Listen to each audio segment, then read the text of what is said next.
I want to ask first, what's it like playing a person? I don't know if you think of this of Catherine Hastings, but do you think Catherine has any shame? Such a good question. She has hilarious blind spots to me. So no, I mean, I don't think she spends a whole, I mean, maybe like, I think she cares mostly, honestly, about vesting her stock options. And as it has been written over and over in episode after episode, I think she, she wants to keep the job and she wants to look, I think public opinion matters a lot to her at the end of the day. That is, yes, that's the biggest understatement I think I probably. It's a value. I love that. Justin Spitzer has a real knack for putting these amazing actors together and giving these beautifully rich ensembles. I feel like we're sort of living through, I've said this a million times, so people are going to think I'm just asking the same question over and over again, but we're living sort of in a renaissance of like network comedy ensembles, I think, with like Ghosts, Superstore, Abbott Elementary. I guess since you were on SNL and everything like that, I mean, just sort of, what's it sort of like to work with such a super skilled ensemble like this? Because I think it's a real strength of the show. Thank you. It's why I love what I do. I mean, I love ensemble work. I would never want to do stand-up. I have no interest in one-woman shows. I love working with other people. And Justin, you're right, is a real master of the almost symphonic. It's symphonic. Like there are these scenes where we. I was doing marionettes, but symphonic is better. Oh, you were doing puppeteers. Yeah, I thought you were conducting. But yeah, no, I mean, he really is. He's great at sort of, it's fun because, it allows for so many of his scripts to be content driven. Yes. Because dialogue, you can be hitting content really hard because content in an ensemble sort of chit chat symphonic scene, you can be very selfish in the things that you're talking about. It's completely, the self-interests of each character are generally being addressed in their five cents in the scene, if that makes any sense. So it's hard to memorize because you're often because people talk this way. People just talk about the things that they care about or that they're invested in or that will somehow come back to bite them in the ass. And he writes really well to the arc of to the content, but to the large story being told. And so everyone's personal agenda is kind of in the middle. That makes any sense? Yeah, it does. And the rhythm is really good. The rhythm is really great. I feel like it's very key. I'm glad you said that about the Renaissance thing because I agree, and it's been a joy actually and a pleasure to be a part of a network show that that is sort of more with the times. I mean, it is a renaissance, but I feel like on the other hand, we're able to talk about things that would only have been on streaming a couple of years ago, in terms of standards and practices and topics. And I feel like we were able to sort of jump into hot topics more than any network experience I've been on.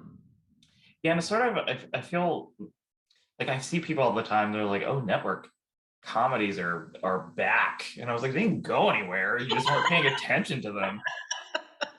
No, they're still on Channel 4. 2, 4, and 11. That's what it is. My favorite episode of the first season is Commercial. Absolutely.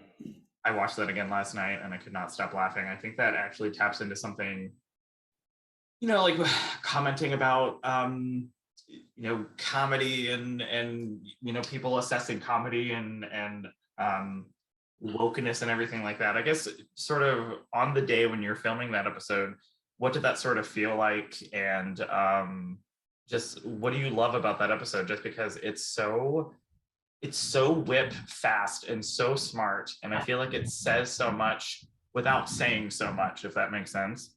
It makes perfect sense. Yeah. What was that sort of like for you? Yeah.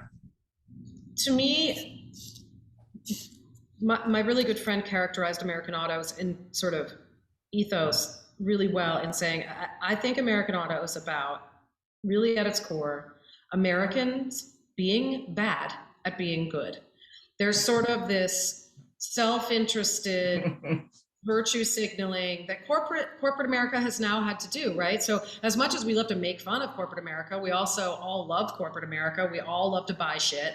And, and the corporate corporate identity is kind of caught between trying to signify and signal good intentions and ethics, but at the same time, they really just care about their bottom line. So I love that. I really love that episode because I think it strikes the very center of that conversation.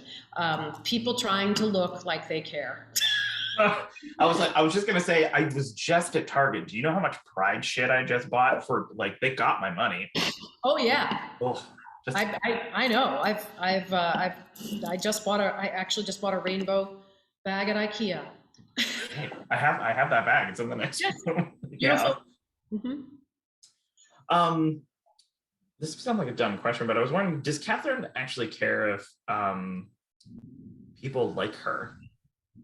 And what's sort of like to play a character like that, just because I think that's such a great, I don't know, there's something about how swift she is in people's reactions to her. I think that's sort of an actually sort of admirable quality, despite maybe the context of what she is doing. I know exactly what you mean. I feel like CEOs, and my husband works in advertising, and so I do get to see sort of that slice of like a CMO or a CEO, and there is something sort of wildly admirable about almost like the ADD with which they can operate, that they don't spend a lot of time hanging around wondering if you're pissed at them or not. Someone who's really good at that sort of executive functioning, literally, is just good at switching channels very, very quickly. And I don't have that skill as a human being. I care way too much that every single person likes me in every moment. I'm not sure that Catherine does care as much. I mean, I think she really wants to be successful, and she really wants to be taken seriously and perceived as successful. But I'm sure that I think that value, I mean, we had a scene, I think it's 108, where she's afraid that her job is on the line, and she's, trying to kiss the ass of the, chairman of the board, and her husband slices his hand open, and she's like, "You can head over to the emergency room.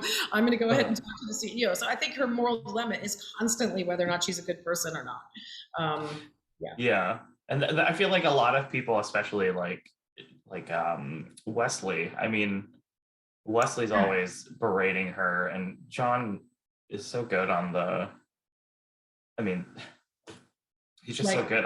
He's a perfect, like, sort of stupid antagonist, and it takes I spoke to him a couple of weeks ago. It takes such a strong actor and a smart actor to play that type of character. A likable jerk.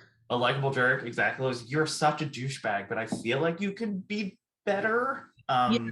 Yeah, and I think they actually addressed that a little bit in the season, which I really appreciated, sort of allowing for him to become more vulnerable and for us to understand a little bit of where, he's kind of a lost puppy. Just want to hit him on the nose. Hit him on the snoots. Okay.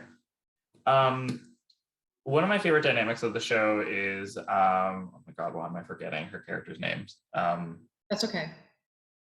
Ooh, tell me what they do. She blonde. Sadie. Sadie. Oh my God, what the hell is wrong with me? I love that dynamic so much, just because she cares so much about putting forth a very good image, and she looks up to you in a way. Definitely. And I wonder if you could tell me about playing off that dynamic, just because I think it's a underappreciated element of the show. Oh, thank you. I think that what's really fun about, again, the way that the pilot was set up, with Catherine's enormous competency as an executive being undercut by the fact that she knows absolutely nothing about the product that she's selling, because she really comes from she comes from big pharma. Yeah. Ethics are not a big part of her day-to-day life.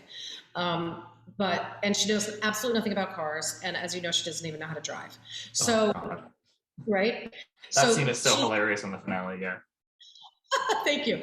But so what is automatic there is that while she wants to be an authority and she wants to assert her authority, and she doesn't, she wants to establish her own whatever era at Payne.